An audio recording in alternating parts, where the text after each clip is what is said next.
Welcome back to the Cap Rack. It is Wednesday, January 13th. My name is Tyler Blumenstick, joined by Sam Meehan, adjusting the camera in the morning. How you Gotta doing? get the merch up. Got to get the merch out. How's your morning so far? It's really good. Just took this out of the dryer, so it's nice and warm. You got your Got look this my morning? got my coffee. There you go. Feeling great. Then the NHL starts tonight, It's so a it's big just a day. great day so far. Exactly. I just want to recap yesterday real quick. We started off the day really hot. We had 4 picks for you. I think it was Syracuse plus 3.5. It was I had plus Virginia Tech five. plus 1.5.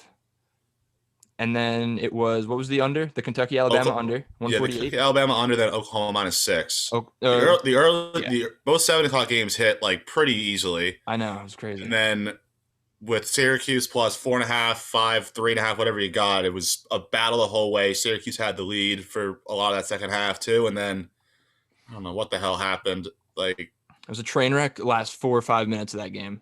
mm-hmm. And then when we're just thinking it's gonna be a backdoor cover with a down the court pass over his head out of bounds, and they dribble it out. Exactly. I mean, look, we lost 2 picks yesterday from a combined. I think it was like 2.5, 3 points, which is insane. Mm-hmm. And it's a difference between a 2-2 and a 4-0 day. So, I mean, we got 3 picks today in college basketball. Which I Sam love. has 6 NHL picks for you today for the debut puck drop of the 2021 season. But we're going to kick it off with college basketball today with the first game of the day. 2 o'clock is going to be VCU at George Washington. The spread is VCU minus 11.5. Total set at 143.5. We're projecting an 81-71 VCU win. So 152.5 points on the total. 9.02 points of edge on the total there. George Washington can put the ball in the hoop. They have, but I think the highest scoring duo in the league or in the A10 on their team. VCU is the better team in the matchup. I assume they're going to be on the front foot the entire time. But George Washington is going to be able to score. I see VCU kind of winning this comfortably and maybe in the high single digits. I don't know if they cover an 11.5 point spread because GW is good. I mean, when their record doesn't show it, but they're a solid program. And when they lose close. So, I mean, I just think this is going to be a competitive game. Send it over a Yeah, they're, very, they're losing close games to like solid teams. yeah, 143. I think it can go over now. Yeah, so with both teams can score, and George Washington is not exactly the best at stopping people from scoring No. by any means. They've given up a bunch of big totals this year, and also it's 2 in the afternoon. These guys aren't waking up, getting out of bed and trying to defend at 2 in the afternoon. They just want to go out there and get buckets. It's going to be a high scoring game. That's a great point. I didn't even think of that. 2 o'clock, little matinee tip off. Yeah, whenever like a guy's tired in basketball, it's always affects them on the defensive end. It never seems to affect them That's true. offensively. Yeah, I mean, everybody wants to score the basketball. It's not like it's not laboring to play offense. It's laboring to play Yeah. defense. All right, so the boys will run at 2 o'clock. We're gonna go over 143.5. Next game is gonna be at 7 o'clock. It's Arkansas visiting LSU. LSU is a 1.5 point favorites, or they're 1.5 point favorites. Total set at 159. We're projecting an 83-78 LSU win at home, giving us a 3 point edge on the total. LSU is a really good team here, but I mean, you could say the same for Arkansas, but Mhm. LSU's home. The model likes them by about 4.5 points here. I mean, this is a game LSU should win. I feel like they're always traditionally solid at home, and the SEC is just one of those conferences where the home teams are going to thrive and the away teams are they're going to get blown out usually. And I don't see this as a blowout necessarily, but I think LSU handles it pretty comfortably. Yeah, I like 1.5 points here. Like both teams are very talented. They can score the ball like Yep. almost at will on both sides, but I think LSU so far has been a little more impressive to me. Yeah. Both on both sides of the ball, really. So I think if they can, limit turnovers and get down transition, it should be a nice LSU win. Yeah, I think so. So on that one is going to be 83-78 per the model. 3 points of edge at 7 o'clock. We got LSU minus 1.5. So 8:30, we have Louisville visiting Wake Forest. Louisville's on a run lately. I think they've won 4 straight, looking for their 5th. But they go into Wake Forest playing a tough team. Wake played Virginia very tight. I think it was last week. We actually had Wake on the cover. I think the spread was around 13.5 there. But the total for this game, Louisville at Wake, is 136.5. Louisville's 8-point favorites. We're projecting a 71-68 Louisville win on the road. So we're getting 5.5 points of edge on Wake Forest. Now, I don't know if I agree with 5.5 points of edge necessarily. It is a model. It is a computer. However, I think this is a very sizable number for a Wake Forest team that can keep this close at home against Louisville, who I guess we can kind of apply the same principle of a team that struggles on the road. And it's hard for them to get it done. And cover an 8-point number, I don't know. Oh yeah, they're definitely have been better at home. They had a big win in their last game against Virginia Tech at home. Louisville being that, and Wake Forest, they've lost 3 in a row, but they're all on the road at you know big time ACC programs. They lost to Exactly. Virginia and Duke both on the road recently. But like watching them, they're still a very impressive team. They can score, they can defend, they can rebound, and I think that's enough as a 8-point home dog to just stick around with Louisville enough to cover. So, the ACC is still kind of a toss up. So, we'll see if Wake Forest can hang around, maybe pull off an upset.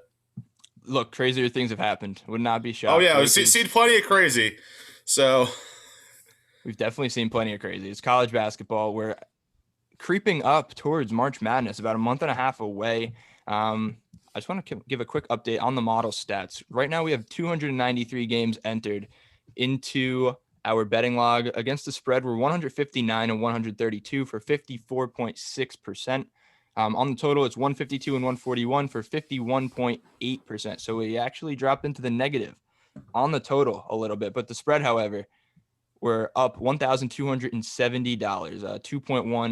2.1 ROI. I mean, total on the model is $1,000 up, 1.71 on the ROI. So I mean, it's making money. Is room for improvement. We're finding ways to kind of get wins here. We just got to kind of pump it out, and we're keeping it free up until we can really be confident that these picks are going to win. But all right, that's college basketball. But Sam, with the debut of the NHL season tonight, what do you have? Let's start with the 6 so picks.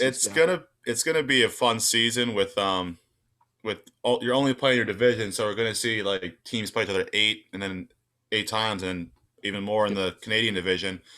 But we're gonna start off with the first game of the day, 5:30. We got the Pittsburgh Penguins visiting the Philadelphia Flyers, and I'm gonna go with the Flyers at -115 here on the money line.